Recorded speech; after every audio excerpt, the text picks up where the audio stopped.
Were the days of Genesis 1, the days of creation, literal 24-hour periods?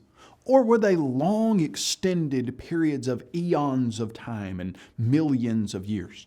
After all, the word day, it can be translated in up to 7 different ways. And on rare occasions, it can refer to a period of time longer than 24 hours. How long were the days of the creation week? Could it be the case that the creation was 7 long eons of billions of years? Well, the truth is, there's simply no way to determine the meaning of a word unless we look at the word in the context in which it's used. It's interesting to discover the context of Genesis chapter 1 and to understand and learn that that context demands that the days of creation were literal 24-hour periods. Let's see what the author of Genesis did in the context to demand that conclusion. You see, he went out of his way to make that idea clear. Here are the reasons we know that. First, the author defined the word day, which is the Hebrew word yom, for the reader by saying that it was composed of an evening and a morning. You see, that's the exact rotation of the earth being described by the phrase evening and morning. And that's the way that the Hebrew language describes a literal day. So you have the word yom, the word day, and it's used there in the creation week in Genesis chapter 1. And then every time it says, and there was evening and morning, day 1. Evening and morning, day 2. Evening and morning, day 3. So that qualifying statement, evening and morning. Now, second, whenever a number comes before the word day in the Old Testament, in non-prophetic literature like Genesis or Exodus, it always means a literal 24-hour period. Notice that in Genesis chapter 1, each day is marked with a number. An evening and a morning, day 1. An evening and a morning, day 2. Now, we understand how this is used. If someone were to say, back in my day, well, that's a vague, it doesn't mean 24 hours. But if someone were then to say, on the second day, on the third day, on the fourth day, you see what the difference there is. The context is qualifying and adding a numeric statement that shows it's a literal 24-hour period. And third, whenever the word day appears in its plural form, yamim, in non-prophetic literature like Genesis and Exodus, it always means a literal 24-hour day.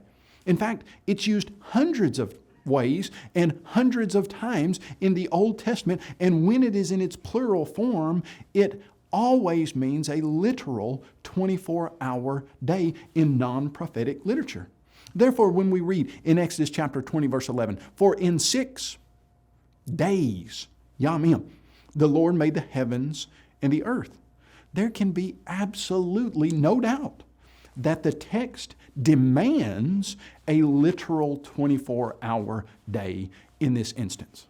Now, fourth, the author of Genesis had other ways to indicate to the reader if he wanted to say the days were long extended eons of time, he could have used a word that would have indicated that.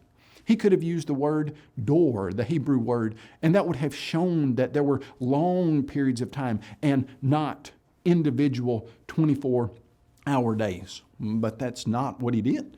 In fact, not only did he not use a word that would be a long extended period of eons of time, but he used the word day, qualified it with an evening and a morning, put numbers in front of each one of those, and used it in its plural form in Exodus chapter 20, verse 11. What more could the author have done to qualify the meaning of the word and show us that the days of creation were not long extended periods of millions of years, but were literal 24-hour days? You see, this idea and understanding precludes the idea that there were billions of years that would have allowed for some type of evolution to go on during the creation week. But what about 2 Peter chapter 3, verse 8, someone will say?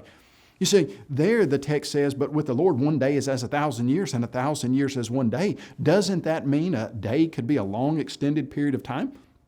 Well, no, that's not what that passage means at all. All it was saying is that God made a promise to send Christ back, and that promise wasn't going to be altered by the amount of time between when He made it and when He brought that to reality. If He made it a day ago, or if He made it 2,000 years ago, it was still just as binding. And notice that the text there says that with the Lord 1 day is as 1,000 years, and 1,000 years as 1 day. It doesn't say 1 day is 1,000 years, or 1,000 years is 1 day. Finally, why in the world are we talking about the 6 days of creation? Couldn't God have made the world in 6 seconds? Sure. What about 6 nanoseconds or 6 picoseconds? Could God have done it that quickly? Yes, He could have if He wanted to, but the text tells us He used 6 days. In Exodus chapter 20, verse 11, Moses explains to the Israelites, remember the Sabbath day to keep it holy. 6 days you shall labor, but the 7th day is the Sabbath. For in 6 days the Lord made the heavens, the earth, and seas, and all that is in them, and rested the 7th. This passage clearly presents the idea that the days could not have been millions of years. God created the universe in 6 days, and He rested 1 day. Why? To give humanity a pattern for a 7-day week. There's no natural cycle that gives us that. There's no moon cycle or earth rotation cycle that marks a 7-day week pattern, and yet virtually every human society has used a 7-day week from the beginning of human history. Why is that?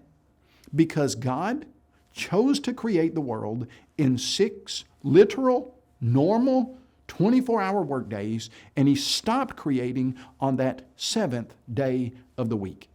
The days of creation were literal 24-hour days.